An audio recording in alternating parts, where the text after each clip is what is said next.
തയ്യാറെടുപ്പ് എത്ര പ്രധാനപ്പെട്ട കാര്യമാണ് എന്ന് മനസ്സിലാക്കുന്ന ഒരു ആഴ്ചയാണ് ഇത്. ഞങ്ങൾ കൂട്ടുപ്രവർത്തകർ ചേർന്ന് ഏതാണ്ട് 85 കിലോമീറ്ററുകൾ നടന്ന് പ്രാർത്ഥിച്ചു. പ്രാർത്ഥനാ യാത്ര. അവിടേക്ക് തീർത്ഥാടനം നടത്തുന്ന ഒരു വലിയ കൂട്ടം ആളുകൾ എന്ന് പറഞ്ഞാൽ ഏതാണ്ട് 6-7 ദശലക്ഷം ആളുകൾ. ആ റൂട്ടിൽ തന്നെ നമ്മളും നടന്ന് പ്രാർത്ഥിച്ചു. 85 കിലോമീറ്ററുകളോളം. നല്ല ചൂട്, നല്ല മഴയൊക്കെ നനഞ്ഞ് നടന്ന് പ്രാർത്ഥിക്കുകയായിരുന്നു. നല്ല കാര്യം. എന്നാൽ വേണ്ട തയ്യാറെടുപ്പുകൾ നടത്തിയിരുന്നില്ല എന്നുള്ളത് പിന്നീട് ദുഃഖത്തോടെ ഓർക്കേണ്ടി വന്നു. ഷൂ ധരിച്ചാണ് പോയത്. സോക്സ് ധരിച്ചിരുന്നില്ല. 85 കിലോമീറ്ററുകൾ നടക്കുമ്പോൾ ഷൂ ഉപയോഗിക്കുമ്പോൾ തന്നെ സോക്സ് ഉപയോഗിക്കണമെന്നും ഒരു എക്സ്ട്രാ പെയർ ഓഫ് സാൻഡൽസ്, ഒരു ജോഡി ചെരുപ്പ് അതും കരുതണമെന്നും ഉള്ള കാര്യങ്ങൾ ശ്രദ്ധിച്ചില്ല. ഭാരം കുറയ്ക്കുവാനായി വളരെ കുറച്ച് സാധനങ്ങൾ മാത്രമാണ് എടുത്തത്. നല്ല മഴ നനഞ്ഞ് ധാരാളം ദൂരം യാത്ര ചെയ്തു. അത് കഴിഞ്ഞപ്പോൾ അത് മാറി അടുത്ത ഡ്രസ്സ് ഇടുവാൻ ആവശ്യത്തിന് ഡ്രസ്സ് കരുതിയിരുന്നില്ല എന്ന് ഓർത്തു. അപ്പോൾ ആ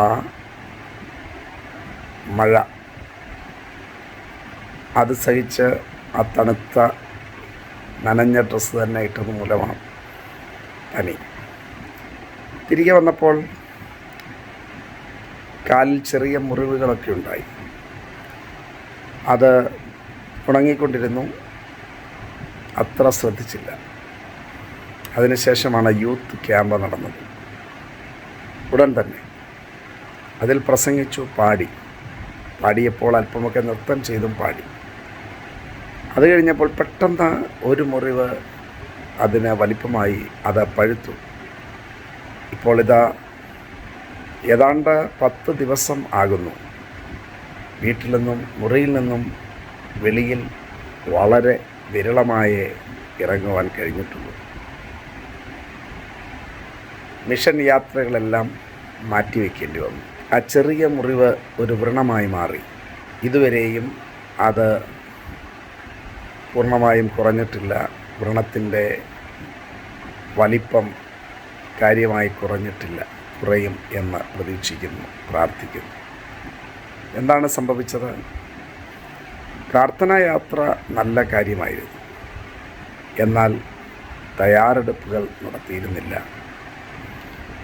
നമ്മുടെ ഈ ജീവിതയാത്രയും നീണ്ട യാത്ര, നമ്മുടെ വിശ്വാസ ജീവിതയാത്രയും അതുമൊരു യാത്രയാണ്. ഈ യാത്ര, അതിന് വേണ്ട തയ്യാറെടുപ്പുകൾ അത് നടത്തേണ്ട അത്യാവശ്യമുണ്ട്. തയ്യാറെടുപ്പുകൾ നടത്തിയില്ലെങ്കിൽ അത് നമ്മൾ പ്രതീക്ഷിക്കാത്ത ഭവിഷ്യത്തുകൾ ഉണ്ടാക്കും. കാലിൽ വലിയ നീരായി, കാല് നിലത്തേക്ക് മുട്ടിക്കുവാൻ പോലും കഴിയാത്തതുപോലെയുള്ള സ്ഥിതിയായി, വലിയ വേദനയായി. ആ വേദന പല ദിവസങ്ങൾ സഹിക്കേണ്ടി വന്നു. ഇപ്പോഴും മുറിക്ക് വെളിയിലേക്ക് പോകുവാൻ കഴിയാത്ത സ്ഥിതിയാണ്. എന്തിയാണ് നടക്കുന്നത്? എന്താണ് കാരണം?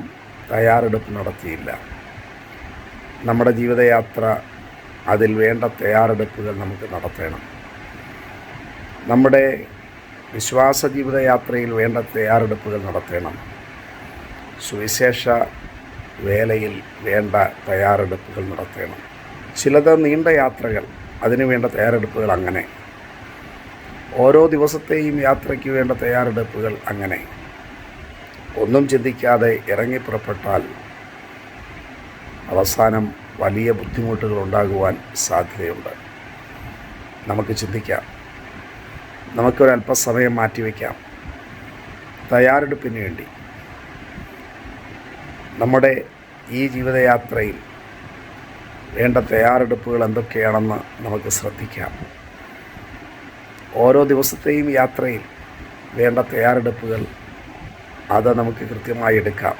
സൂക്ഷിച്ചാൽ ദുഃഖിക്കേണ്ട എന്നുള്ള ഒരു പഴമൊഴി. നമ്മൾ ചെയ്യുന്നത് നല്ല കാര്യമാണെങ്കിലും, ഉദാഹരണത്തിന് സുവിശേഷ വേല നല്ല കാര്യമാണ്, എന്നാൽ അത് തയ്യാറെടുപ്പുകളോടുകൂടെ വേണം ചെയ്യുവാൻ. വിശ്വാസ ജീവിതം നല്ല കാര്യമാണ്. ഒരു വിശ്വാസിയായിരിക്കുക, കർത്താവിനെ പിന്തുടരുക നല്ല കാര്യമാണ്. എന്നാൽ ദൈവത്തിൻ്റെ വചനം പറയുന്നു, നിങ്ങൾ കണക്ക് കൂട്ടണം. നിങ്ങൾ കണക്ക് കൂട്ടിയിട്ട് വേണം ഈ യാത്ര ചെയ്യുവാൻ.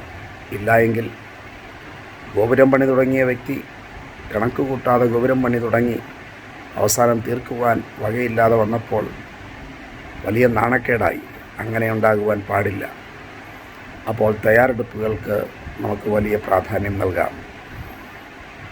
നമുക്ക് ഭവിഷ്യത്തുകൾ ഒഴിവാക്കാം. യാത്ര നന്നായി നമുക്ക് പൂർത്തിയാക്കാം, വിജയകരമായി പൂർത്തിയാക്കാം.